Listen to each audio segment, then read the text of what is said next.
when a sudden rise in water traps teenagers in an underground cave, their guide does all he can to save the panicking students.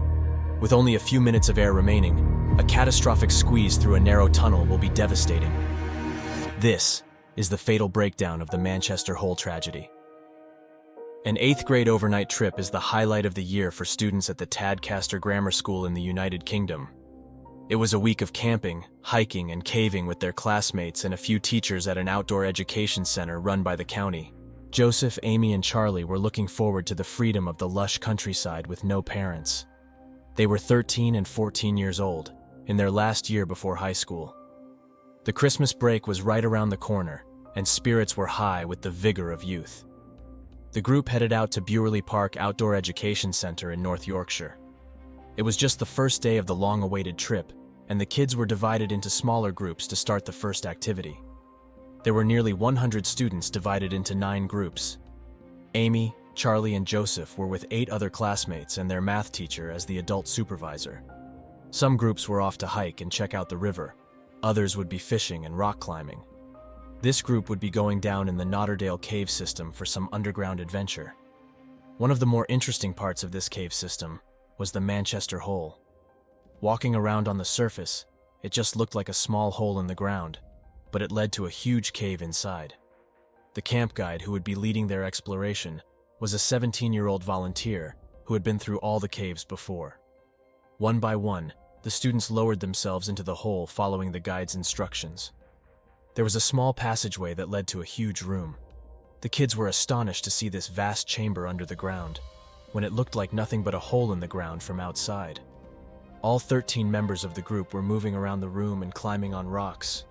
The ground was covered in a few inches of water, but they were all wearing their rubber boots, so it was fun to splash through the puddles and trickles of water. The ceiling in this room vaulted up 50 feet and had stalactite formations growing down from the top in an area nearly the size of a football field. It was an interesting first exposure to caving, and the kids had gotten past their initial anxiety from squeezing down into the hole to get here. After passing through the cave, another tunnel led out of this room into the next. They had to climb down rocks through a muddy path that went down lower and lower underground. After several minutes, the tunnel opened up into another larger room, but nothing like the first one. This room had a lower ceiling and was more narrow, but still plenty of room for the 11 students to climb around and explore. There was more water on the ground, but their boots kept them comfortable as they sloshed through the muddy bottom. Their headlamps were an important tool in this dark cave. Some of the lamps were rather dim, but as a group, they were generating enough light to see the scope of what was around them. Joseph, Charlie, and Amy were feeling excited doing something they had never done before. But that feeling would change when they saw the hole in front of them. The tiny tunnel leading out of this room wasn't much more than a hole in the ground. It was only a few feet high and quite narrow. In order to make it to the next room, they would have to crawl on their hands and knees down a tunnel for over 40 feet. The path was irregular and moved left and right, then dipped down and back up. Some rock formations jutted out into the pathway, but they were able to pass over and around all the obstacles. This tunnel had a muddy stream on the bottom, which got everyone's clothes wet and muddy. They were nervous with the low light and inability to see past the person in front of them, but also exhilarated when they reached the end and were finally able to stand again. The math teacher was behind the last student and encouraged them to follow the guide and move along. When he finally reached the end of the tunnel himself, the mood in the room was tense. The guide was worried because the water level was so high. It was cold and windy outside, but no rain in the forecast. He didn't remember it being this high before. The kids were all standing in knee-deep freezing water, and now there was water in their boots and nowhere to move to dry ground. They had descended even lower underground, and this room didn't quite have the excitement of the others. They now realized everyone was just standing in a pool of water that actually seemed to be rising. At first, the movement of the students kept the water moving around while the guide helped lower them out of the tunnel entrance. Now that everyone was standing together, it was obvious that the level had gone up, over the knee and higher on some smaller students. The guide was confused and wondering where the water was coming from, but he was certain that they needed to get out of this room before the water got any higher. He sent the teacher back through with the students to follow. He would bring up the rear this time and make sure everyone was safely back in the larger and higher second chamber. One by one, the students moved back through the passage they had just left. There were parts where it was easy to move, and two students could crawl side by side, but other parts were more narrow or dipped down, requiring them to move one after the other. The teacher and 9 of the students were inside the tunnel when a blast of cold water flooded in. The students in the back were panicked and screaming ahead, telling everyone to go quickly. Some were kneeling in a foot of water, while others were chest deep in the lower sump portion of the tunnel. The water kept coming, and the kids were desperate to get out of this trap. The teacher quickly moved out of the tunnel and helped pull the students to safety in the open second chamber.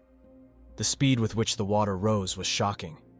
Several students were stopped before the sump area, knowing they would have to hold their breath and swim through the water-filled section of the tunnel. Everyone was crying and screaming in a shared airspace at the top of the tunnel. Charlie told them that they had to swim through, or they would certainly drown. He was certain that he could hold his breath for at least 2 minutes if he needed to, but was sure that this underwater section couldn't be more than a few feet. He encouraged the others, took a deep breath, and dove under to escape the rising water. Back in the last chamber, there were only 3 people left to enter the tunnel. The guide instructed a tearful Amy that they must swim through the tunnel now, or they would certainly drown. The water had come in a quick pulse, rising up to their shoulders and almost filling the tunnel. Their only means of escape. Joseph, Amy, and their guide were entering the tunnel with very little air remaining. There was a small pocket near the entrance, but they had to hold their breath and dip their heads underwater to pass rocks and stalactites. In one of these underwater sections, they ran into bodies of the students ahead. The guide was planning to catch their breath here in the air pocket before swimming through the flooded sump, but there was no room. Students were bunched up here trying to catch their breath and build courage to dive underwater, holding their breath without knowing what they would find on the other side. It was sheer panic, and they were running out of time. Amy and Joseph had no choice but to turn around and go back to the last pocket of air. They were now all the way back in the room where they started. The water continued to rise, and their guide told them to take a deep breath and get ready to move. There was no time to wait. The water was nearing the ceiling and showed no signs of stopping. The 3 of them moved to the edge of the air pocket, and with a last gasp of air, they dove under again and moved through the cramped tunnel. This time the other students had cleared, and the guide pushed his face up to get a last breath before going down into the sump. Amy and Joseph were right behind him as he plunged down into the tight sump. There were no other air pockets, just a frantic swim for their lives. Amy furiously pulled herself through the tight section and reached around to feel the path. Suddenly a hand roughly grabbed her arm and pulled with such force, she was freed from the sump and dragged through the final stretch of the flooded tunnel by the 17-year-old guide. Joseph was the last to try to catch his breath in the air pocket, but by the time he reached it, there was no air.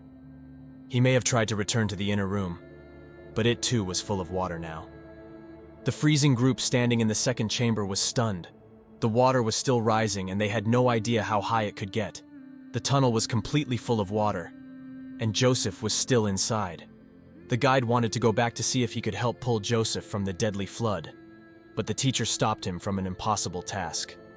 They still had 10 students to get out of this cave system to safety. Knowing how little air was left when he passed the pocket, the guide clearly understood that Joseph had no air inside.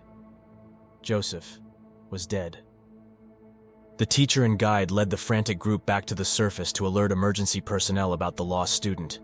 They were stunned to see blue skies and not a drop of rain on the ground. Where did the water come from? In an incredibly horrific coincidence, the gusts of wind that had whipped up that day at the Scar House Reservoir had caused an unbelievable torrent of water. Thousands of gallons of water were blown over the dam at the reservoir down into the river below. In just an hour, the river rose 4 feet, and this water drains directly down through the cave system below. Normally, this water would trickle through and continue on to the groundwater below. In this case, the quantity of water pushed into the cave overwhelmed its draining capacity. Water had filled the entire system in a flash flood in just a few minutes. Rescue teams were at the cave within 20 minutes of being called, but the scene had drastically changed in that time. The water level had receded to below the knee, and the team was able to make their way into the tunnel leading to the final chamber. There they found the lifeless body of Joseph Lister. What should have been an amazing trip for the class left kids traumatized. and 1 dead. Negligence charges were brought against the county council that operated the outdoor center for not checking the status at the reservoir before entering the cave. They were eventually found not guilty on those charges, since this accident was not expected and could not have been foreseen.